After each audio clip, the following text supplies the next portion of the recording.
দর্শক, জনকণ্ঠ ডিজিটালে সকলকে স্বাগত জানাচ্ছি। আমি জিয়াউল হক। এই মুহূর্তে আমরা রয়েছি বরিশাল জেলার বাকেরগঞ্জ উপজেলার কবাই ইউনিয়নে। দর্শক, আমরা কিন্তু আপনাদেরকে আজকে যেটা দেখাতে চাই সেটি হলো যে বরিশাল বিভাগেই কিন্তু মাত্র একটি হরিণের ফার্ম, এবং সেই ফার্মটি কিন্তু বরিশালের এই বাকেরগঞ্জ উপজেলায়। আমরা কিন্তু সরাসরি সেই হরিণের যে ফার্ম রয়েছে চন্দ্রবিন্দু যে অ্যাগ্রো ফার্ম, সেই ফার্ম থেকে কিন্তু আমরা আজকের আপনাদেরকে দেখাবো। যে আপনারা দেখতে পাচ্ছেন এই মুহূর্তে আমার পিছনে যে হরিণগুলো রয়েছে, সেটি কিন্তু এই এলাকার যে বাসিন্দা আবুল কালাম আজাদ, তিনি কিন্তু চন্দ্রবিন্দু যে কোম্পানিটি রয়েছে সেটির কিন্তু প্রতিষ্ঠাতা মালিক, এবং তিনি কিন্তু শখ করেই 5 বছর আগে কিন্তু এখানে তিনি 4টা হরিণ দিয়ে তার এই খামার শুরু করেন, এবং এখানে কিন্তু এই 5 বছরের মধ্যে তার খামারে প্রায় 21টি হরিণ রয়েছে। এবং দর্শক, আমরা কিন্তু সরাসরি আপনাদেরকে সেটি আজকে দেখাতে চাই।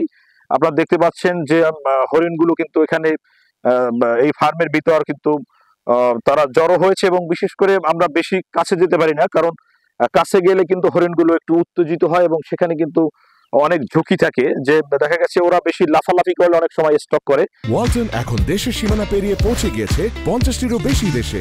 ওয়ালটন, ঘরে ঘরে, বিশ্বজুড়ে। এখানে যারা সংরক্ষণ করে বা লালন পালন করে তারা কিন্তু আমাদেরকে জানিয়েছেন যে বেশি কাছাকাছি গেলে হয়তো যে হরিণগুলো লাফালাফি করতে পারে, এবং সেক্ষেত্রে কিন্তু অনেক সময় হরিণ অসুস্থ হয় কিংবা স্ট্রোক করে বা দুর্ঘটনা ঘটে। তারপরও আমরা যতদূর সম্ভব একটু কাছাকাছি আপনাদের দেখানোর চেষ্টা করতেছি।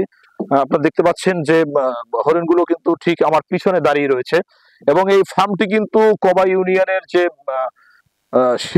শিয়ালগুনি গ্রামে কিন্তু এই এলাকার যে ব্যবসায়িক আবুল কালাম আজাদ, তিনি কিন্তু সেই ফার্মটি এখানে প্রতিষ্ঠা করেছেন, এবং এটি কিন্তু তিনি সরকারি যে লাইসেন্স, সেই লাইসেন্স নিয়েই কিন্তু আইন মোতাবেকই কিন্তু তিনি এখানে এই ফার্মের চাষ করতেছে। আমি কিন্তু আপনাদেরকে সেই হরিণের কাছাকাছি এসে দাঁড়িয়েছি। আপনারা দেখতে পাচ্ছেন যে ওরা আমাদেরকে দেখার পরেও কিন্তু আমাদের দিক হরিণ হরিণ যে চোখ, সেই হরিণ হরিণ চোখে কিন্তু তাকিয়ে রয়েছে। দর্শক, আমরা কিন্তু আজকে আপনাদেরকে আরেকটু কাছাকাছি দেখানোর চেষ্টা করতেছি।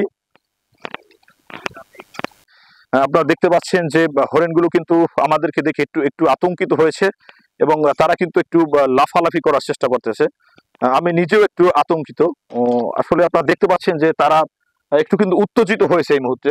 আমি কিন্তু একেবারে হরিণের কাছাকাছি এসে গেছি, এবং এই যে ফার্মটি, এই ফার্মটিতে কিন্তু এই হরিণগুলোকে এখানে প্রায় 4 জন শ্রমিক রয়েছে যারা প্রতিদিন এই ফার্মটি দেখাশোনা করে এবং হরিণ যে লালন পালন করে। আমরা দর্শক সরাসরি এখানে যিনি এই হরিণ লালন পালন করে তার সাথে কথা বলতে চাই।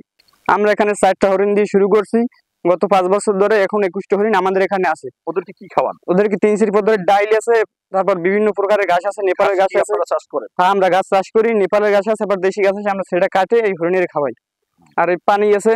এই গত 5 বছরের ভিতরে হরিণ মনে করেন 4টি থেকে 21টি পর্যন্ত হয়েছে। আবুল কালাম আজাদ বরিশাল বিভাগে প্রথম হরিণের চাষ করে।